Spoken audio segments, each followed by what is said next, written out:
दिल्ली से गोवा जाने वाली फ्लाइट 302 समय पर उड़ान भर चुकी थी। खिड़कियों से दिखते बादल किसी सपने जैसे लग रहे थे। यात्री अपने अपने तरीके से सफर का आनंद ले रहे थे। कुछ बच्चे खेल में मशगूल थे, कुछ लोग फोन पर तस्वीरें खींच रहे थे, तो कोई चाय की चुस्की ले रहा था। माहौल हल्का और खुशनुमा था। हर किसी को लग रहा था कि यह यात्रा बहुत आसान और यादगार होगी। लेकिन तभी अचानक केबिन में अजीब सी हलचल मच गई। बीच की सीटों से कुछ लोग तेजी से उठ खड़े हुए। शुरुआत में सबको लगा कि शायद कोई यात्री बीमार हो गया है या कोई झगड़ा हो रहा है, मगर जब यात्रियों ने उनकी आंखों में सख्त नजर और हाथों में धातु की चमक देखी तो पूरा वातावरण बदल गया। खुशियों की जगह डर ने ले ली, हंसी ठिठोली की जगह सन्नाटा फैल गया। किसी ने सांस भी लेने की हिम्मत नहीं की। हर दिल में एक ही सवाल गूंज रहा था, ये लोग कौन हैं और इनका मकसद क्या है?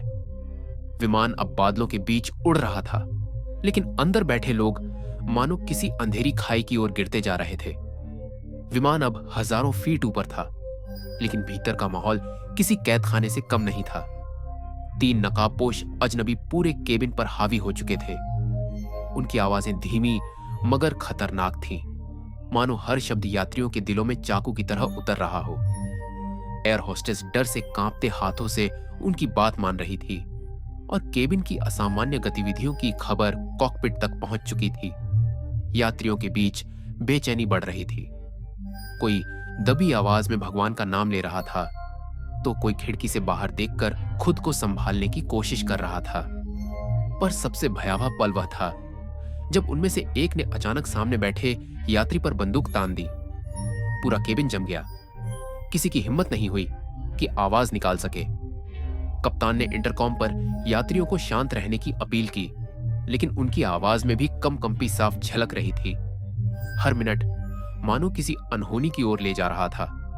ऊपर आसमान में विमान स्थिर था, लेकिन भीतर की हवा इतनी भारी हो चुकी थी कि हर कोई महसूस कर रहा था, यह स्पर अब कभी भी सामान्य नहीं रह सकता।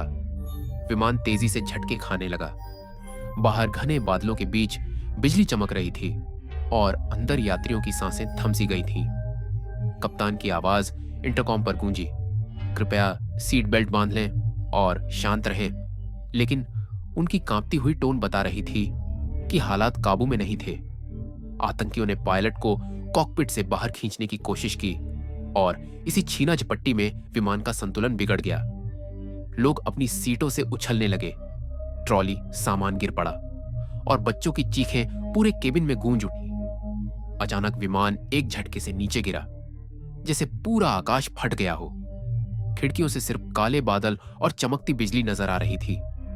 कुछ यात्रियों ने जोर से भगवान का नाम लिया, तो किसी की आवाज ही गले में अटक गई। एक पल को लगा मानो समय थम गया है, लेकिन अगले ही क्षण जोरदार धमाके के साथ विमान धरती की ओर गिरने लगा। चारों तरफ चीखें, रोना और धातु के चटकने की आवाज, सब कुछ एक ही भयानक शोर में बदल गया। उसके बाद बस सन्नाटा। धीरे धीरे होश लौटा तो चारों ओर सिर्फ धुआं, टूटे हुए धातु के टुकड़े और जलती हुई गंध महसूस हुई। कानों में अब भी धमाके की गूंज अटकी हुई थी। आंखें खोलने पर नजर आया, चारों तरफ मलबा बिखरा पड़ा था। सीटों के टुकड़े, टूटे हुए बैग और शांत पड़े यात्री। हर चीज जैसे मौत की गवाही दे रही थी। वह कांपते हुए उठा और चारों ओर देखने लगा। किसी से मदद की उम्मीद थी, शायद कोई आवाज, कोई कराह, कोई और जिंदा इंसान, लेकिन सिर्फ सन्नाटा था। उसके हाथों में चोट लगी थी, कपड़ों पर खून और धूल जमी थी, लेकिन सांसें अब भी चल रही थीं। यह एहसास डरावना था। बच जाना ही एक तरह का बोझ लग रहा था। उसने आसमान की ओर देखा, जहां धुआं अभी भी उठ रहा था। कुछ देर तक वह बैठा रहा, फिर डगमगाते कदमों से मलबे के बीच रास्ता बनाने की कोशिश की। हर कदम के साथ यह सवाल और भारी होता गया, क्यों मैं? और अब आगे क्या?